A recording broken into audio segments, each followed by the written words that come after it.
সমাজের অনেক নিকৃষ্ট হিংস্র প্রাণী আছে, এদের অন্তরেও মায়া আছে। আমি মাঝে মধ্যে বলি, কারণ কিছু বিষয় আছে পড়া, কিছু বিষয় আছে বাস্তবে দেখা। বাস্তবে দেখা এটা নিজের হৃদয়ের মধ্যে প্রভাব ফেলে বেশি।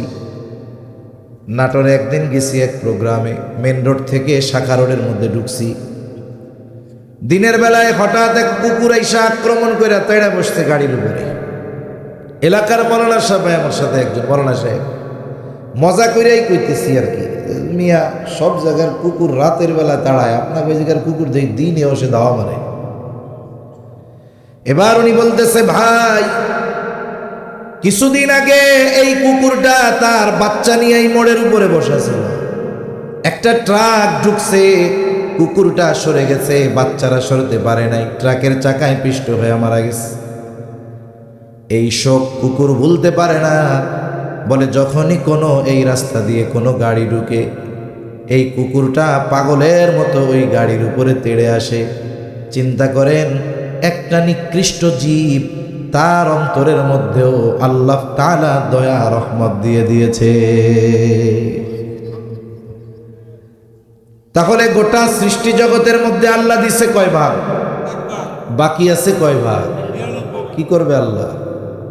নবীজি সাল্লাল্লাহু আলাইহি ওয়াসাল্লাম বলেন, আখারাল্লাহু লাহু 99 রাহমাহ।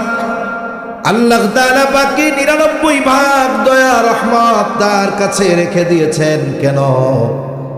নবীজি বলেন, ইয়াগফিরু বিহি ইবাদাহু ইয়াউমাল কিয়ামাহ।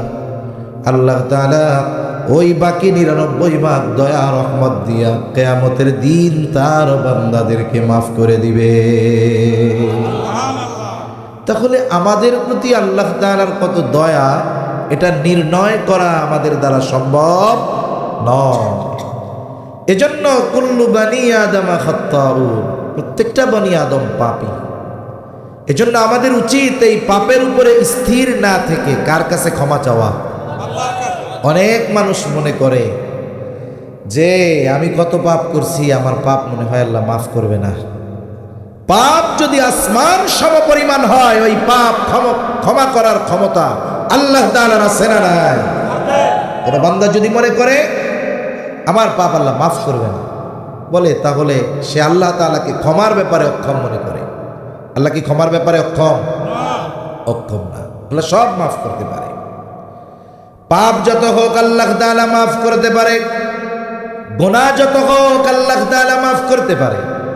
এজন্য আল্লাহ তাআলা বান্দাকে কত আদর করে ডাক দিয়ে বলে, ইয়া ইবাদিয়াল্লাযীনা আসরাফু আলা আনফুসিহিম লা তাকনাতু মির রাহমাতিল্লাহ। আল্লাহ তাআলা বলেন, ইয়া ইবাদি, হে আমার বান্দা, আল্লাযীনা আসরাফু আলা আনফুসিহিম, যারা নিজেদের নফসের উপরে বাড়াবাড়ি করছো। মানুষ নিজের উপরে নিজে জুলুম করে পাপ করার মাধ্যমে। তুমি পাপ করছো, এখন মনে করতেছো এই পাপ হয়তো আল্লাহ ক্ষমা করবে না। বান্দা শুনিয়া নাও, তোমার পাপ যত বেশি হোক না কেন, তুমি আল্লাহ তাআলার রহমতের ব্যাপারে নিরাশ হবা না। আল্লাহ তাআলা বলেন, লা তাকনাতু মির রাহমাতিল্লাহ। বান্দা তুমি আমার রহমতের ব্যাপারে নিরাশ হবা না। এজন্য পাপ যত হোক ক্ষমা করতে পারে কে? জোরে বলেন কে? আল্লাহ পাক। সে পেশ করা হয়। কিন্তু শাবান মাস এমন এক মাস, যেই মাসে প্রত্যেক দিন বান্দার আমল আল্লাহ তাআলার কাছে পেশ করা হয়। এজন্য নবীজি সাল্লাল্লাহু আলাইহি ওয়াসাল্লাম বলেন, আমি এটা পছন্দ করি, আমি এটা ভালোবাসি যে আমার আমল আল্লাহ তাআলার কাছে পেশ করা হবে, আর এই অবস্থায় আমি থাকবো রোজাদার। এজন্য আমরা শাবানকেও ইবাদতের মাধ্যমে সুসজ্জিত যদি করি, তাহলে আমাদের রমজান মাসও ইবাদত সুন্দর হবে। সাথে সাথে আগামীকাল দিবাগত রাত্রে শাবানের 15 তারিখ, আমাদের পরিভাষায় শবে বরাত, হাদিসের পরিভাষায় লাইলাতুন নিসফে মিন শাবান। শাবানের এই মধ্যবর্তী তারিখের 15 তারিখের ফজিলত এটা সহিহ হাদিস দ্বারা প্রমাণিত। তবে লাইলাতুন নিসফে মিন শাবান আমাদের পরিভাষায় শবে বরাত, এটাকে কেন্দ্র করে আমাদের কিছু বাড়াবাড়ি এগুলো কাম্য নয়। যেমন এই শাবানের চাঁদ উঠলে অনেকে এই চাঁদের নামই দিয়ে দিছে রুটির চাঁদ। রুটির চাঁদ দেখা গেছে, চাঁদের নামই পাল্টাই গেছে। এটা রুটির চাঁদ না, এটা রমজানের আগের মাস। নবীজি এই মাসে বেশি রোজা রাখতেন। রাসূলুল্লাহ সাল্লাল্লাহু আলাইহি ওয়াসাল্লাম শাবান মাসের মধ্যবর্তী রাত এর ফজিলতের কথা নবীজি বলেছেন সহিহ হাদিস দ্বারা। কমপক্ষে 8 জন সাহাবী থেকে এই বর্ণনাগুলো আসছে। কিন্তু এটাকে কেন্দ্র করে রুটি বানানো, তারপরে আগে গ্রামে প্রত্যেক ঘরে কোরআন শরীফ না থাকলেও মকসুদুল মুমিন পাওয়া যেত। আমলে নাজাত মকসুদুল মুমিন, যার মধ্যে একেবারে বানোয়াট, দুর্বল হলে তো এক ব্যাপার, একবারে বানানো কিছু হাদিস উঠায়া দিত। শবে বরাতের রাত্রে অমক সূরা দিয়া এতবার পড়া, এত রাকাত নামাজ পড়লে জীবনের সব গুনাহ মাফ। এজন্যই তো ফজরের নামাজ ওই দিন না পড়লেও শবে বরাতের রাত্রে 200 রাকাত নামাজ পড়ে। শবে বরাতে 200 রাকাত পড়ে, কিন্তু ফজরের নামাজের খবর নাই, এশাও পড়েনি। আছে না নাই? বোনাস কোন সময় পাবে বলে মূল বেতন আগে পাইলেই না বোনাস পাবে। বাজারে মাঝে মধ্যে দেখবেন বিভিন্ন পণ্যের সাথে আর একটা পণ্য ফ্রি দেয় না। 5 লিটার তেল কিনলে সুন্দর একটা ডাব সাবান ফ্রি। আপনি 5 বছর তার দোকান থেকে মাল জিনিস কিনেন, আপনি যদি যায় বলেন ভাই আজীবন তো কিনাই নিলাম, তোমার ওই ফ্রি পণ্যটা আমারে ফ্রি দাও, দিবে ফ্রি? বলবে আপনি তেল কিনেন এমনি সাবান পাবেন। আমাদের অবস্থা হলো ফরজ নামাজ এগুলোর ব্যাপারে খবর নাই, কিন্তু ওই দিন কেউ সেঞ্চুরি পূরণ করে, কেউ ডাবল সেঞ্চুরি। সারাদিন ঘুমায়া ফজরের নামাজ পড়ে নাই, 12টার সময় এটা একজনকে কয়শো রাকাত পড়লি? আমি 200। আরে আমার একটু লেগে 200 পুরে নাই রে। এখন চিন্তা করে দেখেন, এজন্য আগে আসল ঠিক দরকার, ঠিক না? আগে মূলটা আমাদের ঠিক করতে হবে। এজন্য এই রাত ইবাদতের মাধ্যমে কাটাবো। যাদের মূল এখনো ঠিক হয় নাই, আমরা ঠিক হয়ে যাব সাথে সাথে। যেহেতু আগামী রজনীতে আল্লাহ তাআলার পক্ষ থেকে বান্দার জন্য ক্ষমার ঘোষণা আছে। অনেকে শবে বরাত এটা ফার্সি শব্দ, 2টা ফার্সি শব্দের সমন্বয়ে একটা বাক্য। সব রাত, বরাত, মুক্তি। অনেকে গ্রাম অঞ্চলে বরাত্রে ভাগ্য কয় না আমার বরাত খারাপ রে। এখন এই বরাত মানে ওরা না মনে করে যে মনে হয় তাহলে এটা ভাগ্য পরিবর্তনের রাত। আসলে এটা ভাগ্য পরিবর্তনের রাত না। বরাত মানে মুক্তি, মানে এটা মুক্তির রাত। এই রাত্রে আল্লাহ তাআলা বান্দারে মাফ করে দেন। হাদিসের মধ্যে আসছে ইন্নাল্লাহা লা ইয়াত্তালিউ ফি লাইলাতিন নিসফি মিন শাবান ফায়াগফিরু লিজামিই খালকিহি ইল্লা লিমুশরিকিন আও মুশাহিনিন। নবীজি সাল্লাল্লাহু আলাইহি ওয়াসাল্লাম বলেন, আল্লাহ রাব্বুল আলামিন শাবানের মধ্যবর্তী রজনীতে বান্দার প্রতি বিশেষ নজর দেন। এই রজনীতে আল্লাহ তাআলা ফায়াগফিরু লিজামিই খালকিহি, সকল সৃষ্টিকে আল্লাহ মাফ করে দেয়। ইল্লা লিমুশরিকিন আও মুশাহিনিন, বলে যারা আল্লাহ তাআলার সাথে শিরিক করে আর যারা অন্তরে হিংসা বিদ্বেষ লালন করে তারা ছাড়া। তাহলে এই রাতটা গুনাহ থেকে মুক্তি পাওয়ার একটা রাত। দেখুন, গুনাহমুক্ত হওয়া এটা আমাদের জীবনের অন্যতম এক সফলতা। আবার আমাদের দ্বারা গুনাহ হবে এটাও স্বাভাবিক। আদম সন্তানের দ্বারা গুনাহ হবে, কিন্তু গুনাহর উপরে আদম সন্তান স্থির থাকবে না, বরং গুনাহ হওয়ার পর সে অনুশোচনা করবে, তাওবা করবে, আল্লাহর কাছে মাপ চাইবে। আল্লাহর সিস্টেমটা কত সুন্দর। যে বনি আদম গুনাহ করবে, কারণ বনি আদমকে ভালো কাজ গুনার কাজ উভয়টা করার ক্ষমতা আল্লাহ দিয়েছেন। ফিরিস্তা এর গুনার কাজ করার ক্ষমতা নাই, ওরে আল্লাহ যেই কারণে বানাইছে ও ওটাই করতে থাকবে। যেমন কিছু ফিরিস্তা আছে বানিয়েছেন আল্লাহ তাআলা কিয়ামত পর্যন্ত, আল্লাহ যতদিন চায় ও শুধু সেজদায় থাকবে, আর এক গ্রুপ শুধু রুকুতে থাকবে, আর এক গ্রুপ তাসবিহ সমূহ পাঠ করতে থাকবে। কিন্তু মানুষকে আল্লাহ তাআলা এমন বানাইছেন, বলে ফিরিস্তাদের ইবাদত সমগ্র একজন একটা করে আর মানুষ সবগুলা করে। সুবহানাল্লাহ। মানুষ রুকুও দেয়, সেজদাও দেয়, নামাজে তাসবিহও পাঠ করে। আবার দেখুন ফিরিস্তাকে অন্য কোনো ক্ষমতা দেওয়া হয় নাই, ওরে গুনাহ করার মতো যোগ্যতা দেওয়া হয় নাই। মানুষের গুনাহ করার যোগ্যতাও দেওয়া হয়েছে, আবার ভালো কাজ করার যোগ্যতাও দেওয়া হয়েছে। কেন দরকার ছিল এই গুনাহ করার ক্ষমতা দেওয়ার? আল্লাহ দিছেন কেন? আল্লাহ তাআলা গুনাহ করার জন্য তাকে ক্ষমতা দিছেন, আবার ক্ষমার দরজাও আল্লাহ খুলে রাখছেন। বিষয়টা কেমন দেখুন, আল্লাহ তাআলা মূলত কি চান? বনি আদমের দ্বারা গুনাহ সংগঠিত হবে। তিনি নিজের এক বর্ণনার মধ্যে আসছে, নবীজি সাল্লাল্লাহু আলাইহি ওয়াসাল্লাম বলেন, বনি আদম যদি গুনাহ না করত, আল্লাহ তাআলা অন্য আরেকটা জাতি সৃষ্টি করতেন। তারা গুনাহ করত, কিন্তু এই গুনাহর উপরে, পাপের উপরে স্থির তারা থাকতো না। গুনাহ করত, আল্লাহ তাআলার কাছে ক্ষমা চাইতো, আর আল্লাহ তাআলা তাদের গুনাহগুলো মাফ করে দিতে।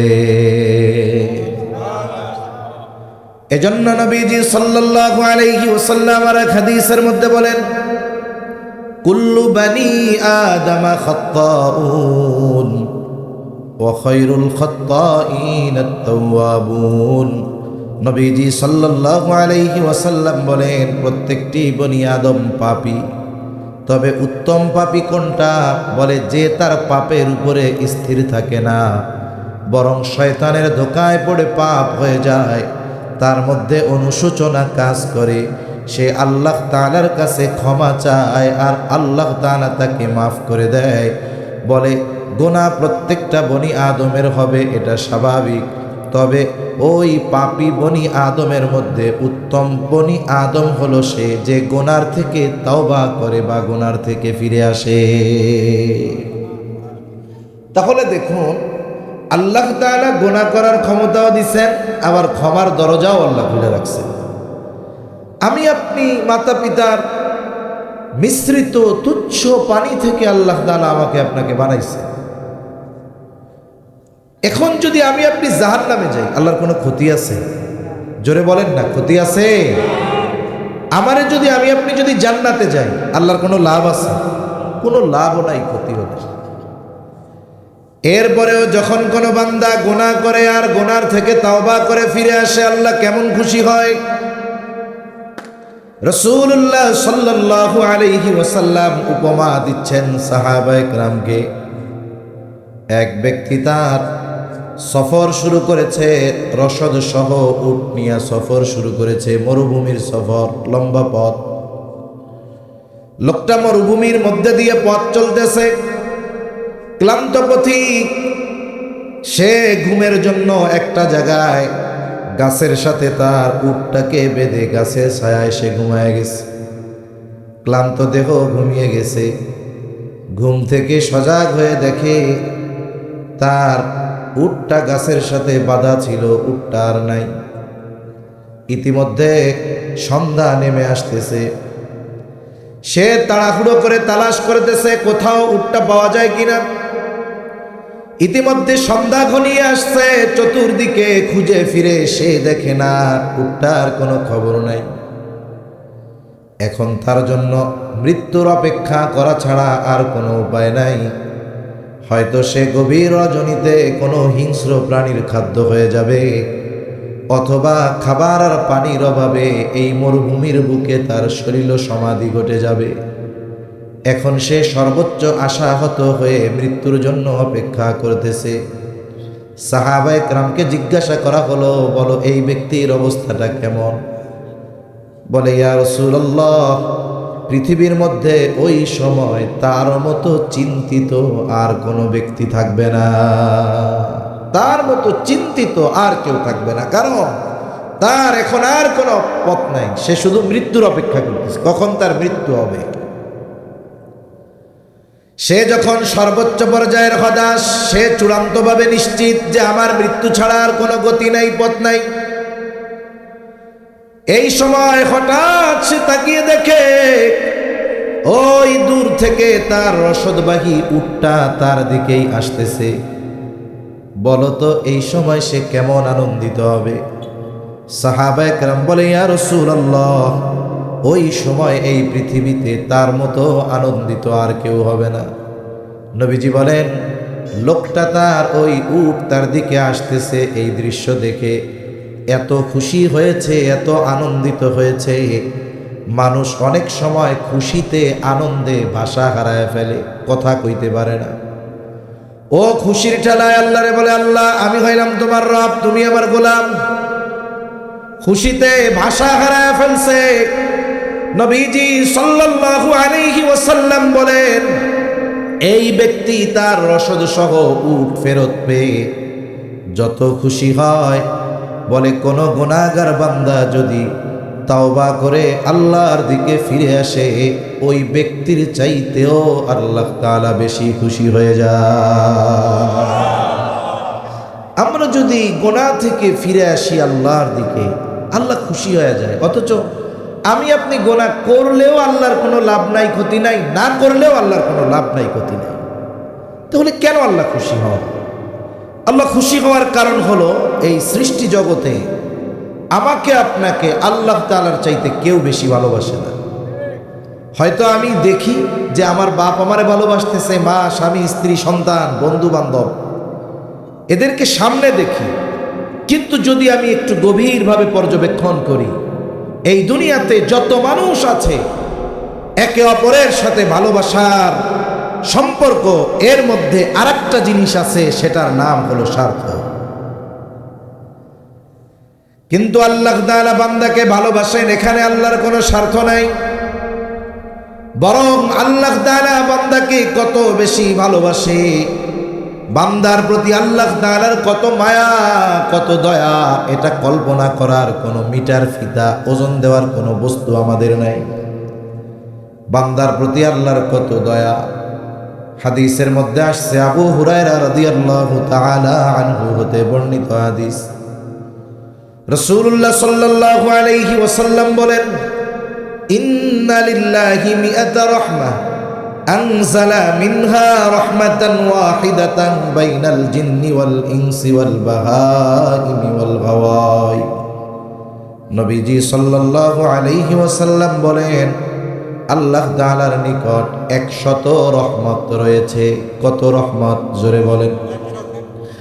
100 রহমত আল্লাহ তাআলার কাছে আছে। আনজালা মিনহা রাহমাতান ওয়াহিদাতান বাইনাল জিন্নি ওয়াল ইনস।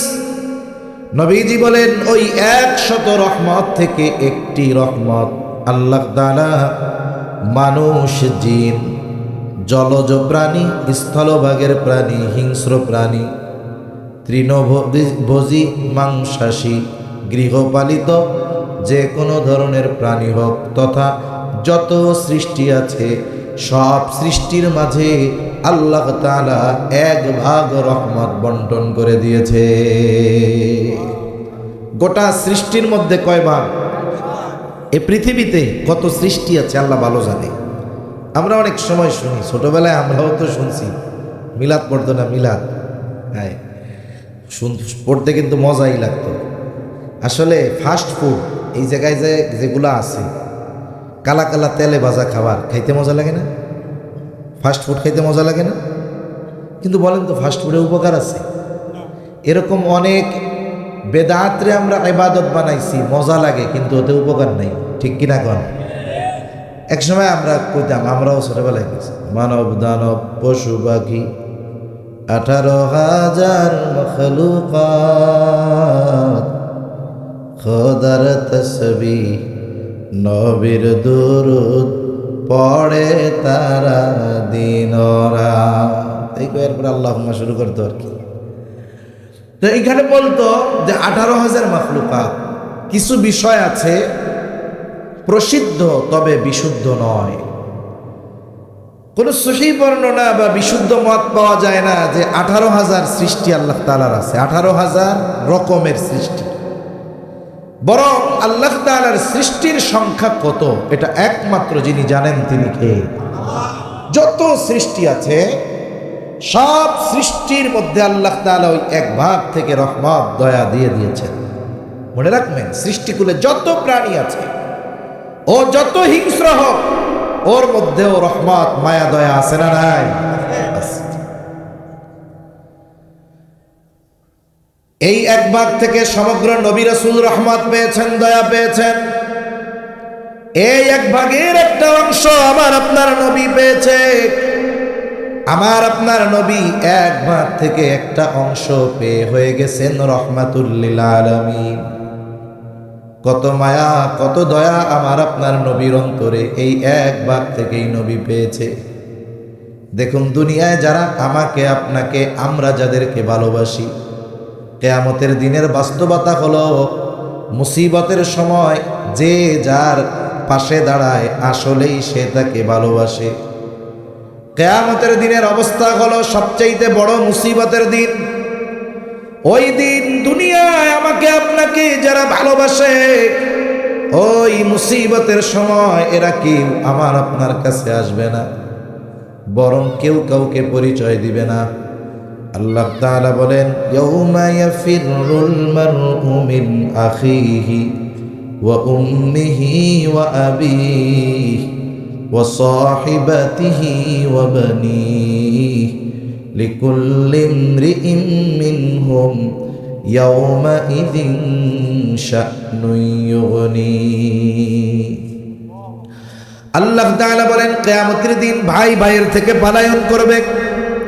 ওয়া উম্মিহি ওয়া আবিহি, পিতা মাতার থেকে পলায়ন করবে। ওয়া সাহিবাতিহি ওয়া বানিহি, স্ত্রী সন্তানদের থেকে পলায়ন করবে। অনেক মানুষ আছে দৈনিক অনেক পরিশ্রম করে, কেউ 12 ঘন্টা, কেউ 14 ঘন্টা, 16 ঘন্টা, 18 ঘন্টা। এই দীর্ঘ সময় পরিশ্রমের পরে যখন সে বাসায় আসে, কলিজার টুকরা সন্তানের চেহারা দেখার সাথে সাথে 18 ঘন্টার কষ্ট দূর হয়ে যায়। ঠিক কিনা কম? আবার দেখেন, প্রবাসে অনেক ভাই আছে 18 ঘন্টা 20 ঘন্টা প্রচণ্ড রোদের ভিতরে ডিউটি করে। রাতের বেলায় সে যখন বাসায় ফিরে, হয়তো তার ওইখানে গভীর রাত, বাংলাদেশে 10টা, তার ওইখানে সৌদি আরব রাত বাইজে গেছে 1টা। মনে করেন অবস্থা এরকম, সে থাকে আমেরিকায়, এরা থাকে বাংলাদেশে। সময়ের ডিস্টেন্স, বাচ্চাগুলা ঘুমায় গেছে, ভিডিও কলে ফোন দিয়া ওয়াইফরে বলে ঘুমাইছে কি তাতে কি, ঘুমাইছে তাতে কি, আমার কলিজার টুকরার চেহারাটা দেখাও। আমার কলিজাটা দেখলেই শান্ত হয়ে যায়। ঠিক কিনা গণ? তার মানে মানুষ কষ্ট দূর করার জন্য প্রিয়জনের চেহারা দেখে, মায়ের চেহারা দেখে, বাবার চেহারা দেখে, স্ত্রী সন্তানের চেহারা দেখে। আর ওই কিয়ামতের কঠিন মুসিবতের দিন কেউ কাউকে দেখতে চাইবে না। আল্লাহ তাআলা বলেন, সেই দিন সবাই সবার থেকে পালাবে। প্রত্যেকটা মানুষ নিজের চিন্তায় চিন্তিত থাকবে, সবাই নিজের চিন্তায় বিভোর। আর রাহমাতুল লিল আলামিন নিজের চিন্তায় নয়, বরং উম্মতের নাজাতের চিন্তায় চিন্তিত থাকবে। হাসরের ময়দানে উম্মতের প্রতি মায়া, সেই নবীও দয়া রহমত কয় ভাগ থেকে পাইছে? 1 ভাগ থেকে। তাই এত মায়া নবীর অন্তরে, চিন্তা করা যায়। সমাজের অনেক নিকৃষ্ট হিংস্র প্রাণী আছে, এদের অন্তরেও মায়া আছে। আমি মাঝে মধ্যে বলি, কারণ কিছু বিষয় আছে পড়া, কিছু বিষয় আছে বাস্তবে দেখা। বাস্তবে দেখা এটা নিজের হৃদয়ের মধ্যে প্রভাব ফেলে বেশি। নাটোরে একদিন গেছি এক প্রোগ্রামে, মেন রোড থেকে শাখা রোডের মধ্যে ঢুকছি। দিনের বেলায় হঠাৎ এক কুকুর আইসা আক্রমণ করে তেড়ে বসছে গাড়ির উপরে। এলাকার মৌলানা সাহেব আমার সাথে, একজন মৌলানা সাহেব, মজা করেই কইতেছি আর কি, মিয়া সব জায়গার কুকুর রাতের বেলা তাড়ায়, আপনার ওই জায়গার কুকুর দিনেও সে দাওয়া মারে। এবার উনি বলতেছে, ভাই কিছুদিন আগে এই কুকুরটা তার বাচ্চা নিয়ে এই মোড়ের উপরে বসেছিল, একটা ট্রাক ঢুকছে, কুকুরটা সরে গেছে, বাচ্চারা সরতে পারে নাই, ট্রাকের চাকায় পিষ্ট হয়ে মারা গেছে। এই শোক কুকুর ভুলতে পারে না। বলে যখনই কোনো এই রাস্তা দিয়ে কোনো গাড়ি ঢুকে, এই কুকুরটা পাগলের মতো ওই গাড়ির উপরে তেড়ে আসে।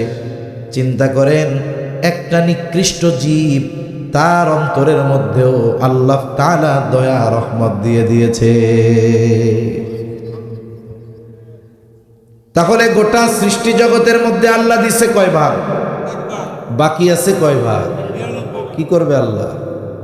নবীজি সাল্লাল্লাহু আলাইহি ওয়াসাল্লাম বলেন, আখারাল্লাহু লাহু 99 রাহমাহ। আল্লাহ তাআলা বাকি 99 ভাগ দয়া রহমত তার কাছে রেখে দিয়েছেন। কেন? নবীজি বলেন, ইয়াগফিরু বিহি ইবাদাহু ইয়াউমাল কিয়ামাহ। আল্লাহ তাআলা ওই বাকি 99 ভাগ দয়া রহমত দিয়া কিয়ামতের দিন তার বান্দাদেরকে মাফ করে দিবে। তাহলে আমাদের প্রতি আল্লাহ তাআলার কত দয়া, এটা নির্ণয় করা আমাদের দ্বারা সম্ভব নয়। এজন্য কুল্লু বানি আদম খাত্তাউন, প্রত্যেকটা বনি আদম পাপী। এজন্য আমাদের উচিত এই পাপের উপরে স্থির না থেকে কার কাছে ক্ষমা চাওয়া। অনেক মানুষ মনে করে যে আমি কত পাপ করছি, আমার পাপ মনে হয় আল্লাহ মাফ করবে না। পাপ যদি আসমান সমপরিমাণ হয়, ওই পাপ ক্ষমা করার ক্ষমতা আল্লাহ তাআলার আছে না নাই? এটা বান্দা যদি মনে করে আমার পাপ আল্লাহ মাফ করবে না, বলে তাহলে সে আল্লাহ তাআলাকে ক্ষমার ব্যাপারে অক্ষম মনে করে। আল্লাহ কি ক্ষমার ব্যাপারে অক্ষম? অক্ষম না। আল্লাহ সব মাফ করতে পারে। পাপ যত হোক আল্লাহ তাআলা মাফ করতে পারে, গুনাহ যত হোক আল্লাহ তাআলা মাফ করতে পারে। এজন্য আল্লাহ তাআলা বান্দাকে কত আদর করে ডাক দিয়ে বলে, ইয়া ইবাদিয়াল্লাযীনা আসরাফু আলা আনফুসিহিম লা তাকনাতু মির রাহমাতিল্লাহ। আল্লাহ তাআলা বলেন, ইয়া ইবাদি, হে আমার বান্দা, আল্লাযীনা আসরাফু আলা আনফুসিহিম, যারা নিজেদের নফসের উপরে বাড়াবাড়ি করছো। মানুষ নিজের উপরে নিজে জুলুম করে পাপ করার মাধ্যমে। তুমি পাপ করছো, এখন মনে করতেছো এই পাপ হয়তো আল্লাহ ক্ষমা করবে না। বান্দা শুনিয়া নাও, তোমার পাপ যত বেশি হোক না কেন, তুমি আল্লাহ তাআলার রহমতের ব্যাপারে নিরাশ হবা না। আল্লাহ তাআলা বলেন, লা তাকনাতু মির রাহমাতিল্লাহ। বান্দা তুমি আমার রহমতের ব্যাপারে নিরাশ হবা না। এজন্য পাপ যত হোক ক্ষমা করতে পারে কে? জোরে বলেন কে? আল্লাহ পাক।